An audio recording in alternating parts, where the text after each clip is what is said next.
Peace. This is a meat and potato social production starring myself, the Water Alchemist, and today's topic for the occult family is: should you give up magic for love?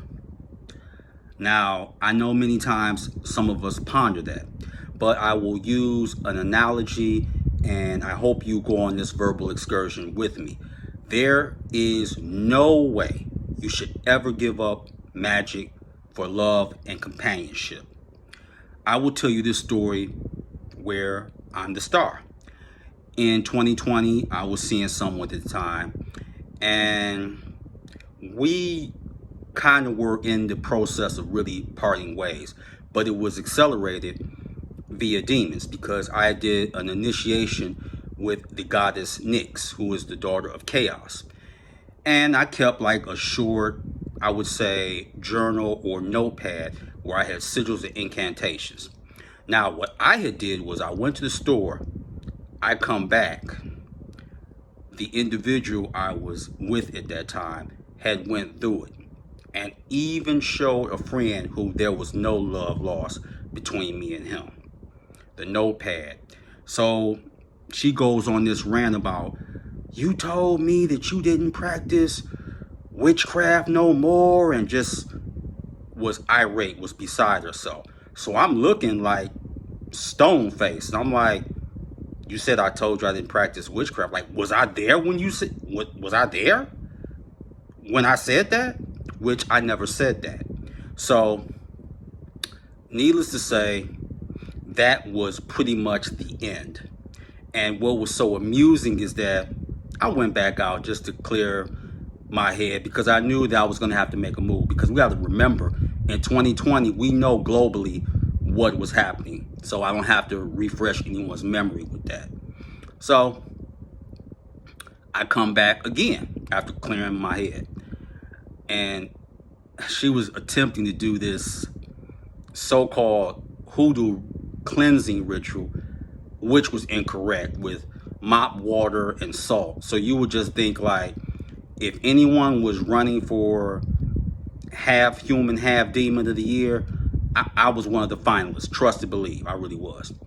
So this taught me a lesson. One, irrespective of whether you practice magic or not, people have to respect your privacy. Or as elders would say from the South, if you go looking for something, don't get angry when you find it. So also, besides with dealing with Nyx, I was going through one of the tunnels of Set. I was dealing with the Kalipar. So it ended, and it didn't end on a good note, and I really had to pretty much start over. But because I was working with demons, and this is what I always tell anybody, a year later, I bounced back. It's like I never lost a beat. Everything I lost, I got back times 3. 100%. So demons, if you're really supposed to do this, they're gonna move all these obstacles out the way, because it's hard to practice magic bad enough. You got to work a job, but let's say you have children and then you're in a relationship with someone that doesn't respect magic, let alone you being entangled up in it. That is just a fact. So I see people doing this, and it taught me you got to respect people's privacy, one, and then two, demons are going to move certain people out the way. Angels, they'll do it if you ask them. Demons, you ain't got to ask. You ain't got to ask the Loa. You ain't got to ask the Minkishi or the Orisha or the Obosun. They going to get them out. And the thing is that I had no problem with it, because I guess what she was waiting for me to say, I apologize, which I'm going to be honest with you. You have a better chance of having Anita Baker sing I Apologize live as opposed to me giving it to you, because that ain't happening. The other story I want to illustrate, it was a woman, and she was an occultist since the 90s. We talking about at least 26 years. 26 years. And we talking about you had to get older stuff then, like A.E. Waite's Holy Kabbalah or Peter J. Carroll, Psychonaut, and the Satanic Bible, of course. But the books aren't as good as they are now. Needless to say, short story, even shorter.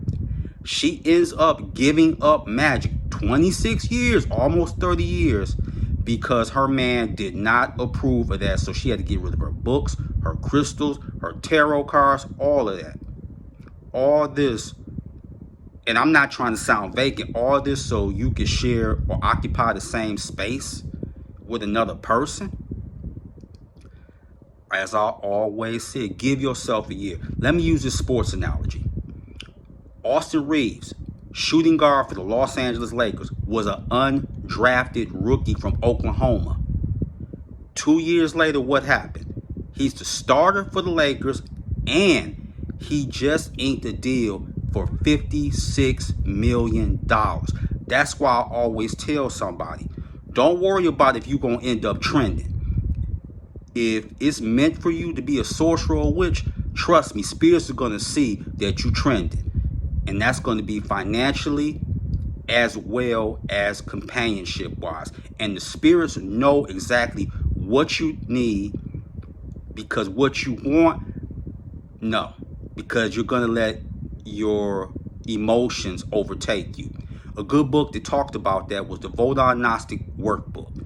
That the spirits know what is suited for you better than you, because on this planet, a lot of times, we're prisoners romantically of the moment. So, should you give up Magick for love? No, no bueno, nada, any other language you want to put it in. The answer is no. Nothing comes before Magick, because Magick gave me my life back. So you think I'm going to sacrifice everything that Magick is giving me for what? So I could be all gooey inside? No. No. And I don't want you to do it either. But what I am challenging you to do, give yourself a year or a year and a half. And trust me, whether you go to the tunnels of Set or some other trial by arcane fire, you will not only survive it, you will be better off for it. So with that, that is your meat and potato sorcery for the day. I am the Water Alchemist. Be water, my friends. Peace.